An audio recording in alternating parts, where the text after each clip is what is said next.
halkani waa Garowe caasimadda dawladda Puntland maalin kadib doorashadii madaxweyne Siciid Cabdulaahi Dani inta ay shaadu qabatay laamiyada magaaladan waxaad ku arkaysaa mashquul badan oo ka muuqda wadooyinka halbowlaha u ah magaaladan caasimadda u ah dawladda Puntland doorashadii shanaad ee madaxtinimada Puntland oo ay magaaladani martigelisay waxay ahayd mid si weyn looga dareemayay gudaha Puntland isla markaana saameyn ku yeelatay guud ahaan Soomaaliya waxaana madaxweynihii lixaad ee Puntland loo dhaariyay mudane Siciid Cabdulaahi Dani oo horay xilal kala duwan uga soo qabtay Soomaaliya waxaan ku dhaaranayaa magaca Ilaahay inaan ku dhaqmo diinta Islaamka dastuurka dawladda Puntland iyo qawaaniintiisa dhowro aan dhowro shacabka ku dhaqan magaalada Garowe oo madaxweynaha cusub soo dhaweeyay waxa ay kula dardaarmeen inuu wax badan ka bedelo arrimaha ay ka mid yihiin amniga waxbarashada shaqo la'aanta sixir bararka iyo caafimaadka waxaan idinka fadhinaa oo shacabka Puntland maanta idinka eegaya isbedelka la naawulayay oo daliya dibadba dadka dhigto ugu taagnay inuu noqdo wixii horena wixii khaldamay inay saxdaan wixii maanta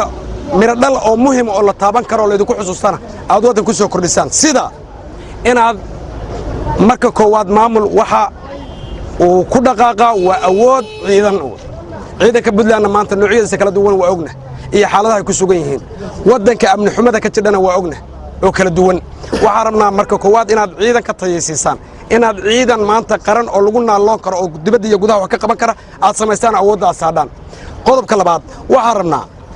siyaasadda gurucneed ee burbursaneed Hargeysa xamar midna aan ku xirnayn inaad maanta siyaasadiinu ahaato mid furfuran lana shaqeysa dawladda dhexe waxa rabnaa dhaqaalaha hoos u dhacay oo meesha ugu xumeed gaaray oo sixir bararka sabay iyo ashcaarta xumaatay ee maanta dadkii duruufaha nololeed ay haystaan inay wax ka bedeshaan ma rabna waxa rabnaa inaad maxkamadda dastuuriga ahayd oo lagu guuldareysay 20 sano 5 sano inaad ku qabataan waxaan kaloo doonaynaa asxaabtii xisbiyada badnaa inaad samaysaan oo doorashada beeleedka xun infakshika aad naga gudbisaan oo maanta loo gudbo doorasho deegaan oo cod iyo qof ah waxaan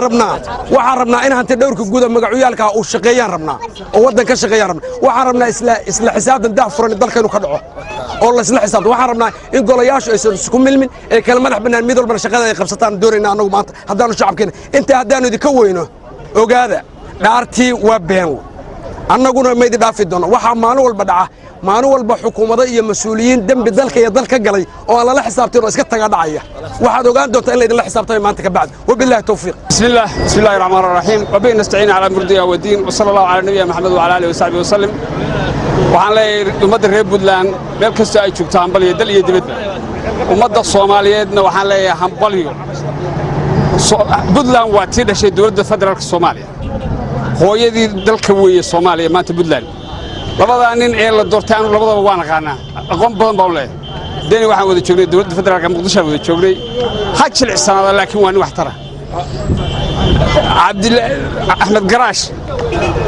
anigu waxaan soo taagnaa isagoo gaashaan la sare isagoo kabtaan laba indhood taabti baan soo taagnaa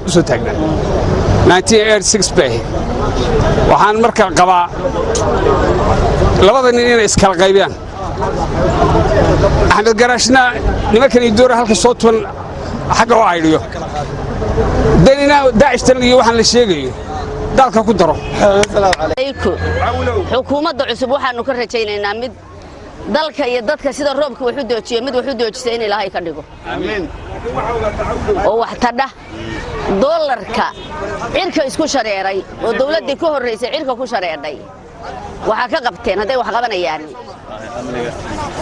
amnigana Puntland labadeeda geesad sugay annagu khaas ahaan beeraley baanu beeraha Puntland lama hayo nin la doortay oo madaxweynaha oo yiraaha beeraha lagu nool yahay oo Soomaalida wadanka joogta xoolaha iyo beeraha israaca beerahana si nafac roon waxaanu ka caawinaynaa ceelasha ogaal wax la yiraahdo kuma hayna nin la doortay oo beer ogba ma hayno beer magaceed ba hayna marka kuwaan mid kuwa wax tara Allah nooga dhigo oo beeraha daneeya Allah Dani Siciid Dani in Ilaahay nooga dhigo kii beeraha wax tara isaga iyo xukuumadiisa Jaafar Macalin Maxamed Puntland TV Garowe